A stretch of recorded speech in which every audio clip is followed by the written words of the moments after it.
সেই এলাকা সেই এরিয়া কি দুর্নীতিবাজ হতে পারে? দুর্নীতি মুক্ত হয়ে যাবে ইনশাআল্লাহ। একজন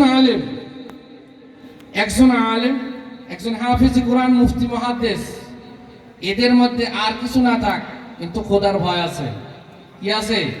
খোদার ভয় আছে।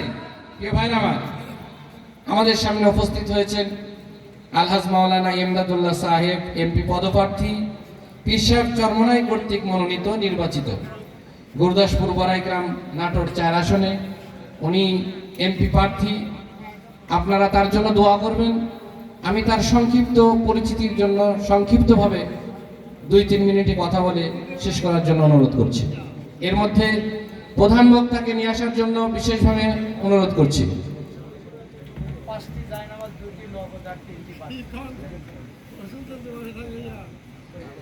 আসসালামু আলাইকুম ওয়া রাহমাতুল্লাহি ওয়া বারাকাতুহু। আপনারা কেমন আছেন? বছরের শুরুর মাহফিল, দরকার ছিল ছুঁই রাখার জায়গা না থাকা। কি বলেন, ঠিক কিনা? কিন্তু লোকের উপস্থিতি এখন অনেক কম। শীতও কোনো শুরু হয়নি, আবহাওয়া সুন্দর। এত সুন্দর মনোরম পরিবেশে মাহফিল শোনা কত যে সুবিধা। সারা রাত যদি কথা বলে বক্তা, সারা রাতে শোনা যাবে, বিরক্ত আসবে না। এমন বক্তাকেই দাওয়াত করা হয়েছে আলহামদুলিল্লাহ। কিছুক্ষণের মধ্যে আমরা ওনার সঙ্গে সাক্ষাৎ করে আসছি। বাসাটা মাদ্রাসায় উনি অবস্থান করতেছেন, মেহমানদারি চলতেছে, এর মধ্যে চলে আসবেন, হয়তো রওনা দিয়ে ফেলছেন। যাই হোক, ঘোষণা আপনাদের সামনে মাওলানা মোহাম্মদুল্লাহ সাহেব আপনাদেরকে জানালেন। উলামায়ে কেরামরা তারা পরামর্শ সাপেক্ষে আমাকে তারা সিদ্ধান্ত নিয়েছেন এবং শায়েখ চরমনার পীর সাহেব হুজুর উনি হাত পাখা হাতে উঠাই দিয়ে আশীর্বাদ করে গেছেন। আমাদের উদ্দেশ্য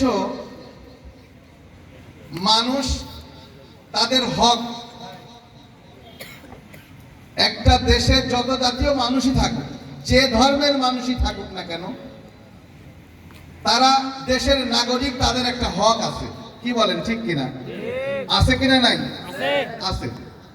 তাদের হক তাদেরকে বুঝায় দেওয়া, দেশ যারা পরিচালনা করে এটা তাদের দায়িত্ব। কি বলেন? এখন এই জিনিসটা, তাদের হক তাদেরকে বুঝায় দেওয়ার সময় যদি কিছু নিজের পকেটে ঢুকে, তাহলে কি হকদারের হক কি ঠিক মতো পাবে? কি বলেন, পাবে কি? পাবে না। আমাদের অতীতে যে সমস্ত রাজনৈতিক দলগুলা দেশ স্বাধীন হওয়ার পর থেকে নিয়ে তারা দেশ পরিচালনা করে আসছেন, দেশের জন্য তারা যথেষ্ট করেছেন, তাদের বদনাম করব না। কিন্তু মানুষদেরকে, জাতিদেরকে, দেশবাসীদেরকে যে আশা তারা দিয়েছিল, এই আশা থেকে মানুষগুলা নৈরাশা হয়ে গেছে। যে আশ্বাস তারা দিয়েছিল, মানুষগুলা সবকিছু এই বিশ্বাস হারা হয়ে গেছে। কি বলেন, হয়েছে কি হয় নাই?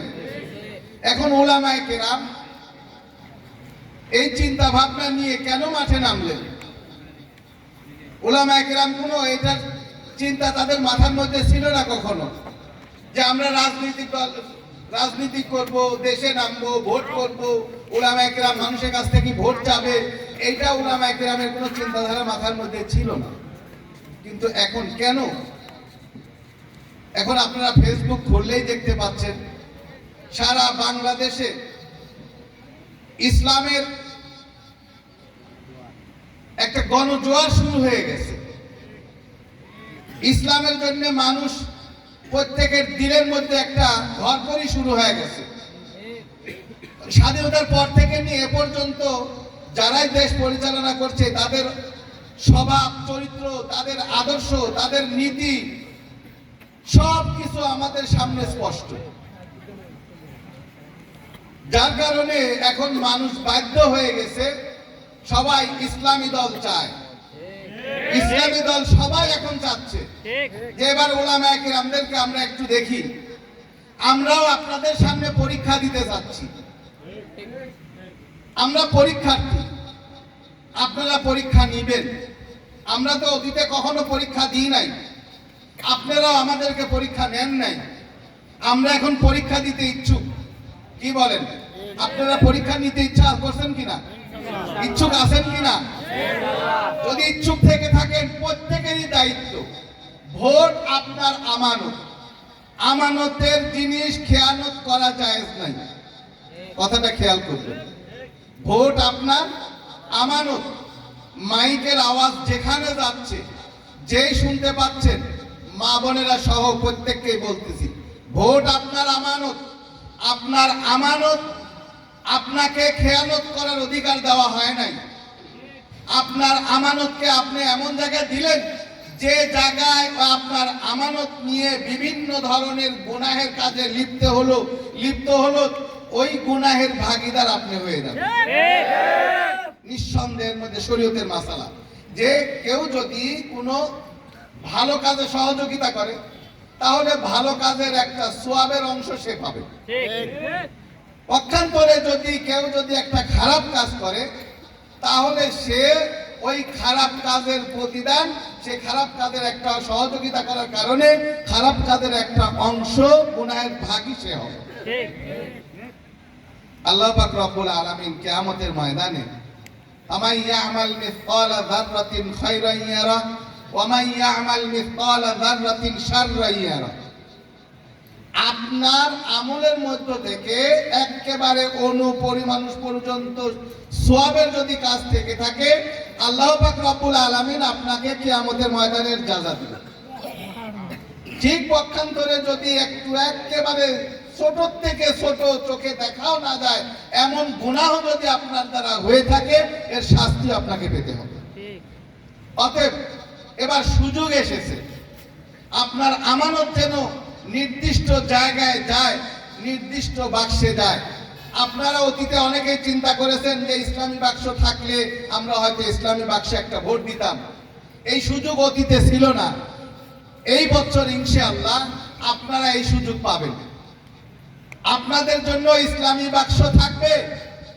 ইসলামী বাক্সে আপনাদের আমানতটা রাখতে হবে। রাখতে রাজি আছেন কিনা সবাই? আছি তো সবাই ইনশাআল্লাহ? হ্যাঁ, আপ্রাণ চেষ্টা করতে হবে।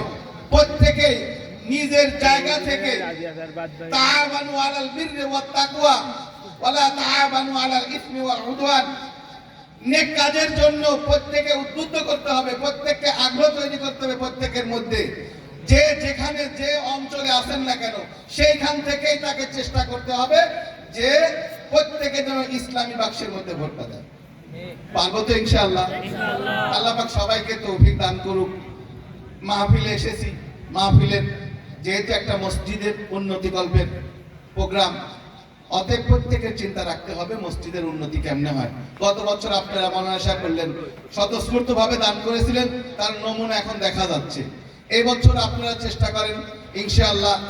আর আমরাও আশ্বাস দিচ্ছি, যদি আল্লাহ পাক রব্বুল আলামিন আপনাদের দোয়ার বদৌলতে আমাদের দিকে তাকায়, আল্লাহ পাকের রহমত হয়, তাহলে ইনশাআল্লাহ প্রত্যেকের হক প্রত্যেকের কাছে পৌঁছে যাবে ইনশাআল্লাহ। আল্লাহ পাক রব্বুল আলামিন আমাদের সবাইকে তৌফিক দান করুন। ওয়া আখির দাওয়ানা আলহামদুলিল্লাহি রাব্বিল আলামিন। আসসালামু আলাইকুম ওয়া রাহমাতুল্লাহ।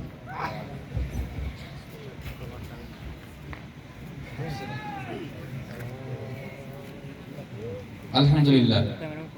সম্মানিত উপস্থিতি, আপনারা